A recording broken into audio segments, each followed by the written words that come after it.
Due to oversleeping, James arrives late at his philosophy class, just when his teacher Zamit is about to close the door. However, being the last day of their class, Zamit allows him in and starts discussing the thought exercises that he had taught them to survive in the modern world. One by one, the students recall the challenging exercises which they learnt throughout the year. One of the exercises includes the theory that if a monkey is given a typewriter and enough time to type a book, one day he will definitely type the whole book. Following this, Zamit informs them that before they depart, they will indulge themselves in one last thought exercise. In this exercise, the students have to organize their thought process when the whole is suffering from an atomic cataclysm. In a flash, the scene changes to their experimental place, where atomic bombs are being detonated in the distance. Soon, Zamit takes them to a bunker and informs them that it can only accommodate 10 people for the year. James suggests they all stay in the bunker, but Zamit tells him that the radiation outside will take at least 1 year to return to normal limits, and the oxygen inside the bunker cannot hold more than 10 people. Back in the class, Petra thinks that it is cruel to select 10 out of 21 candidates and leave the others to die in radiation. Hence, she decides to opt out of the experiment and prepares to leave. Surprisingly, Zamit stops her and threatens to lower James's academic grade if she leaves. Hearing this, Petra is compelled to stay for the thought exercise. After this, Zamit asks the students to choose from a list of cards in which their probable profession is written, based on which the students will select the worthy candidates to enter the bunker. For some reason, Zamit coughs badly when Petra and James select their cards from the box. As soon as the distribution of the cards is completed, Zamit inquires with the students about their professions. James is a farmer, while Petra is an engineer for the experiment. The scene again shifts back to their experimental site, where Zamit shoots one of the students when he discloses his profession as a poet. "There's a time and a place for poetry," says Zamit. Taken aback, Petra questions him for doing this, but Zamit defends himself by saying that a poet is of no use inside the bunker, and that he also saved him from being scorched by the nuclear radiation.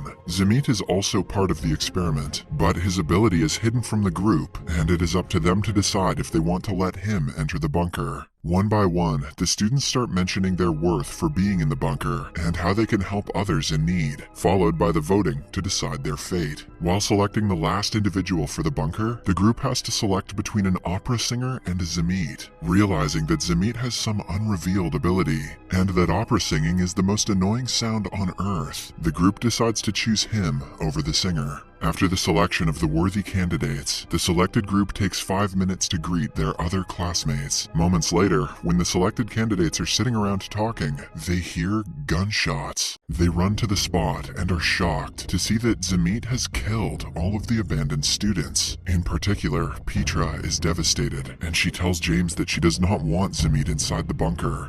Following this, James devises a plan and informs everyone to gather inside the bunker except Zamit. When everyone starts running towards the bunker, Zamit also tries to follow them. However, before he can enter, the group closes the door. Inside the bunker, everyone starts exploring the facilities, trying to find anything interesting. Later at night, when Petra goes to take a look at Zamit, she finds him in a very miserable condition because of the atomic radiation present outside. Before he collapses outside the door, Zamit shows a paper to Petra, which mentions that only he knows the exit code of the bunker. Soon, the entire group arrives, but they assume that Zamit was only trying to make them feel bad for leaving him outside. However, as they cannot open the door in the present, the group decides to endure the year and face whatever will happen afterwards. With this, the students start passing their days, using the help of just about anything that they can get their hands on. Meanwhile, Petra regularly visits Zamit's corpse outside the bunker and feels sad for whatever they did to him.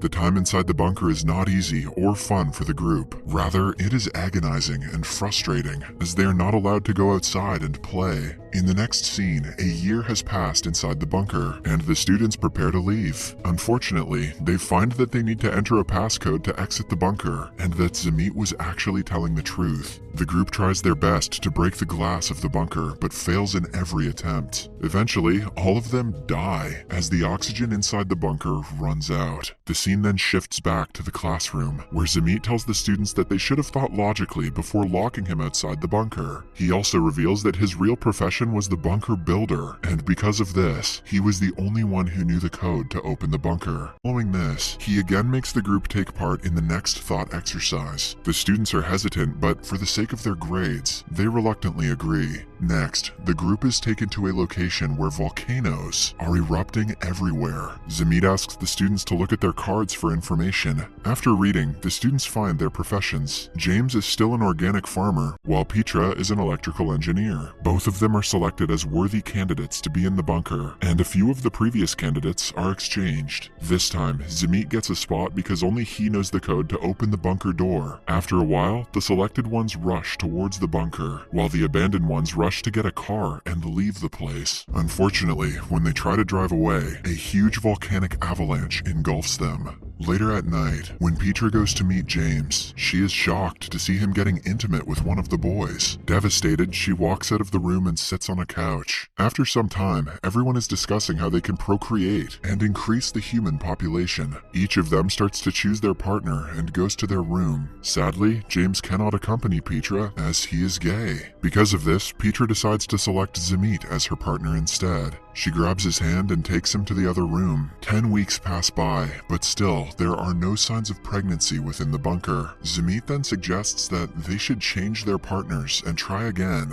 However, one of the students, Bonnie, refuses his suggestion and states that he is always wrong. Hearing this, Zamit gets angry and leaves the room. After a while, he returns with a gun and points it at Bonnie. He then orders everyone to go out of the room except Bonnie. Despite Zamit's orders, Jack, who likes Bonnie, hides behind the door, and when Zamit is about to shoot her, he attacks him from the back. The two fight, and Jack somehow manages to stab Zamit with a pencil. Because of the injury, Zamit becomes desperate for revenge. He immediately heads out and opens the entrance door of the bunker. Sadly, the volcanic fire enters the place and kills everyone within seconds. Back in the classroom, James asks Zamit why he coughed earlier when he was distributing the cards to him and Petra. Zamit replies that he has a cold, but James is suspicious about it, mentioning that he does not care about his grades. James pretends to leave the classroom, but just then he grabs Zamit's box and rushes outside. On opening the box, James learns that Zamit has been tricking him and Petra by tampering with their cards every single time. He returns to the classroom and confronts Zamit for his acts, calling it cheating. However, Zamit defends himself by saying that he was trying to prepare James for the real-world scenario, bringing him out of his privileged life. James still does not believe his teacher, so he suggests that they go through the third round of the thought exercise. The whole class also agrees, and Zamit is forced to comply. In the following scene, the group again arrives on an imaginary island that is going to be attacked with nuclear bombs. As soon as they reach there, Zamit goes to the bunker to do a quick inspection of the place. Inside, he grabs a gun for himself and hides the rest. He hears a voice inside the bunker, but does not pay much attention to it. Once outside, Petra goes to Zamit and gives him a warm hug, mentioning that all of them have been hard on him. Petra then approaches the group and asks them to trust her, as she is going to select the candidates this time. Everyone agrees, and the selection begins. Surprisingly, Petra goes against Zamit's suggestions and starts choosing individuals who might pose a risk or lack technical expertise, such as an opera singer and a poet. Petra excludes herself and selects James to fill the last spot for the bunker. Zamit mentions that they will not remain alive, as the group she selected has no expertise to prepare anything. However, Petra defends herself by saying that the group can at least enjoy their time while inside. Enraged with her choice for not including him, Zamit reaches for his bag for his gun, but is surprised to not find it there. Petra then comes forward and tells Zamit that she took out the gun while they were talking to each other sometime before. Zamit takes the gun from her and points it at James to shoot him, but James is already holding a rifle, which Zamit hid while he was inspecting the place. The sound that Zamit heard while he was hiding the gun was James, who was keeping an eye on him. Zamit then reminds them that they will require the code to exit the bunker, and he is the only one who knows it. To his surprise, Bonnie, who also has an excellent IQ, recites the code for him.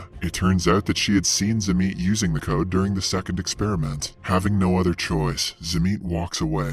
A while later, when Petra and the other unselected classmates also prepare to leave, she realizes that they do not have the key to the boat. Just then, Chip, one of the bunker candidates, tells Petra that he has the keys. When she goes to retrieve them, Chip cleverly pulls Petra inside the bunker, steps out, and closes the door. After this, he runs towards the boat with his other friends and tries to reach the nearby island before the nuclear bombs are dropped. Inside the bunker, the group enjoys their time by painting, singing, and doing all the things they like. James expresses his love for Petra, but for some reason she cannot return the sentiment. After spending a whole year of fun and creativity, the group steps out of the bunker and is shocked to find the island still in its original state, without any nuclear attack. Despite Zamit's narration that they would all perish, since none of them have the technological abilities to survive, they have come this far. However, since all their supplies have run out, they don't have much time to live. Moments later, a nuclear warhead lands on the beach. As the group has already enjoyed a full year, they're ready to embrace death. James makes his way to detonate the warhead, but just then, a barbaric-looking Zamit arrives with his gun and tells James to step away. It turns out that he lived in a nearby cave for the entire year. He threatens to shoot James and kill him, but surprisingly, the other survivors stand in front of James. After this, the group detonates the warhead together, and everyone is killed. The scene shifts back to the class, where Zamit mentions that the most recent exercise was unpleasant. Everyone departs when the lesson is over, but Petra stays behind and accuses Zamit of trying to punish her and James with the exercise. James, in Zamit's opinion, does not deserve Petra. Here, it is revealed that Zamit has been having an affair with Petra, and during the whole exercise, he was just trying to punish James. Petra tells Zamit that intelligence isn't the only factor to consider when it comes to survival and satisfaction. She then tells him that she loves James and leaves the classroom. The movie ends with Zamit sitting by himself in the classroom, contemplating different thought exercises like before. Eventually, he reaches into his drawer for a revolver, and a gunshot can be heard.